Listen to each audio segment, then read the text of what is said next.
तो बच्चों ये मोशन इन ए प्लेन का एक और इम्पॉर्टेंट टॉपिक है बच्चों। इम्पॉर्टेंट क्या, आप जानते हैं मैक्सिमम हाइट और रेंज कितना इम्पॉर्टेंट है। आपको बोर्ड्स में 4 मार्क में कभी आता तो कभी 5 मार्क का क्वेश्चन बन के आता है ये। तो खैर बोर्ड्स की तरह डिराइव करना नहीं है हमको, लेकिन वही कॉन्सेप्ट है सेम। एक पॉइंट है, उस पॉइंट से एक जो है छोटे से बच्चे ने एक बॉडी को थ्रो किया और वो बॉडी की जो ट्रैजेक्टरी है, जो फ्लाइट है, वो इस टाइप की है। इसकी स्पीड थी बच्चों u, इन्हें एंगल मेक कर रहा था ग्राउंड से थीटा, तो इसके दो इफेक्ट में u cos थीटा और u sin थीटा में ये इफेक्ट ओपन। ये o बच्चों, ये x, ये y। मैक्सिमम हाइट इस पॉइंट पे पहुंचने के बाद मैक्सिमम हाइट आती, ये मैक्सिमम हाइट है। और जो maximum horizontal distance travel by the body is called its range. वो कितनी दूर तक हॉरिजॉन्टल डिस्टेंस ट्रैवल कर रही वो बॉडी, वो उसकी रेंज है। तो मैक्सिमम हाइट का फॉर्मूला है बच्चों u square sine square theta upon 2g, और रेंज का फॉर्मूला है बच्चों u square sine 2 theta by g। वैसे बच्चों बार बार साइन 2 थीटा का formula 2 sine theta cos theta use करना। इसके अंदर अब उन्हें क्या पूछ सकता है बोले तो आपको रेंज मैक्सिमम कब हो सकती है, मतलब अब कौन सा एंगल सेट करके हमको मारना चाहिए बॉडी को, फेंकना चाहिए बॉडी को, जिससे कि उन्हें दूर, ताकत लगाने से बॉडी दूर नहीं जाती, एंगल बनाने से बॉडी दूर जाती। तो एंगल कितना बनाना है अपने को वो देखना है। अब एंगल बना के फेंकेंगे, मतलब अब मान लीजिए अगर क्रिकेट में आप देखते होंगे कि कोई भी फील्डर बॉल थ्रो करता तो उस विकेट कीपर के हाथ में आता, तो उनको पहले ये एंगल सेट करने की ट्रेनिंग दे देते कि कौन से एंगल से आपको फेंकना है, तो परफेक्टली वहाँ पर थ्रो जाता। तो उस टाइप का। तो अब हम एंगल वो कितना रखेंगे, मैक्सिमम रेंज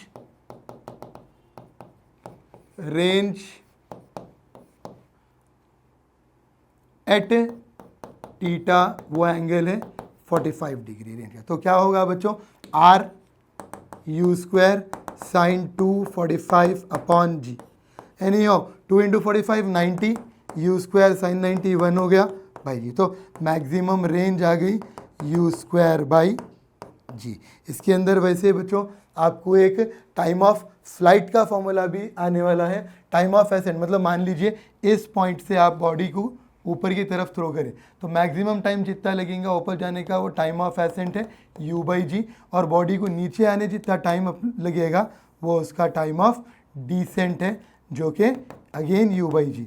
तो टाइम ऑफ फ्लाइट, कितनी देर बॉडी फ्लाइट में रह रही, time of ascent plus time of descent, तो u बाई जी बच्चों क्या बन गया, ये 2u बाई जी। यहाँ पर बॉडी एंगल नहीं बना रही, लेकिन हमारी बॉडी इधर एंगल बना रही, तो टाइम ऑफ फ्लाइट बन जाएगा बच्चों, यहाँ पर बता दूँ टाइम ऑफ फ्लाइट बन जाएगा 2u साइन थीटा बाई जी, क्योंकि वर्टिकल कंपोनेंट एक्ट होगा और वर्टिकल कंपोनेंट है u साइन थीटा। तो इसके क्वेश्चंस कैसे आते, मान लो एक बिल्डिंग है, उसके ऊपर एक विंडो है, एक बच्चा बॉल थ्रो किया, वो विंडो में से पास होकर चला गया, तो यहाँ से जितनी डिस्टेंस विंडो तक ट्रैवल करा वो दे देंगे आपको, मगर वो रेंज नहीं रहती। फिर वहाँ जो नेक्स्ट जो पॉइंट ऑफ प्रोजेक्शन से, यानी कि पॉइंट ऑफ थ्रोअर का जो पॉइंट था वहाँ से विंडो तक का डिस्टेंस मान लीजिए 24 है, तो अगला 24 मतलब 24 प्लस 24 मिलके 48, वो आपकी रेंज होती। ऐसे क्वेश्चन देता, रेंज और हाइट अगर इक्वल है तो एंगल मालूम करो बोलता। अगर मान लीजिए कोई बुलेट हवा में फायर करा तो उन्हें मैक्सिमम हाइट तक वो बुलेट क्या पॉइंट पे जा रही और फिर कितनी डिस्टेंस पे आ रही, तो ये सारी चीज़ें हैं। तो मेन एग्जांपल, मेन आप ये याद रखना कि ऐसे टाइप के क्वेश्चंस आने वाले हैं, इन फॉर्मूलाज पे आने वाले हैं, मैक्सिमम हाइट पे आने वाले हैं, रेंज पे आने वाले हैं, टाइम ऑफ फ्लाइट पे आने वाले, ज़बरदस्त तरीके के चीज़ आने वाले बच्चों।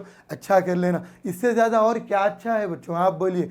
दुनिया में अपने दो ही चीज़ें बहुत अच्छे हैं, एक अपने पेरेंट्स, दूसरी बुका। दुनिया में बोला मैं, दुनिया के बाहर तो ऊपर वाला है जो हमारे लिए बेस्ट और बेस्ट चीज़ें सेट करके रहे, लेकिन दुनिया में हमारे पेरेंट्स है और हमारी किताब, हमारी बुक है, उससे बढ़ के हमारे लिए कोई चीज़ होना नहीं चाहिए आपकी एज में। तो खैर एनी हो बच्चों, बेस्ट ऑफ लक। अब ये चैप्टर ज़रा अच्छे से पढ़ना, कुछ डाउट रहा तो मालूम ना क्या करना।